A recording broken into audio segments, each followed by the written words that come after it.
नमस्कार, वीणाज रेसिपीजमध्ये तुम्हा सर्वांचे मनपूर्वक स्वागत करते। आज आपण करणार आहोत शेवयाची खीर। साहित्य सांगते। इथे मी अर्धा लिटर दूध उकळायला ठेवलेलं आहे। पॅन मध्ये उकळायला ठेवले, पटकन उकळलं जातं आणि घट्ट पण होतं। ही शेवया आहेत 1 वाटी, बदामाचे काप आणि काजूचे काप आहेत, केशर आहे, त्याच्यात थोडंसं दूध घालून ठेवलेलं आहे। तुपावर आपण ही शेवई थोडीशी परतून घेऊया। थोडी तुपावर परतून घेतल्यामुळे थोडा खमंगपणा येतो त्याला। साधारण अर्धा लिटर दूध आहे, त्याला ही 1 वाटी शेवई मी घेतलेली आहे।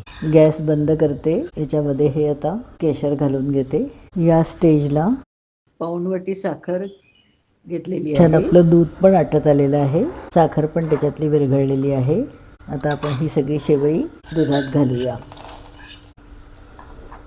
तुपावर भाजून घेतल्यामुळे खिरीला पण खमंगपणा चांगला येतो। खमंग लागते खीर अशी छान मस्त। पण वेलदोडा पूड घालूया, काजू बदामाचे काप थोडेसे खिरीमध्ये घालूया, थोडे वर घालूया।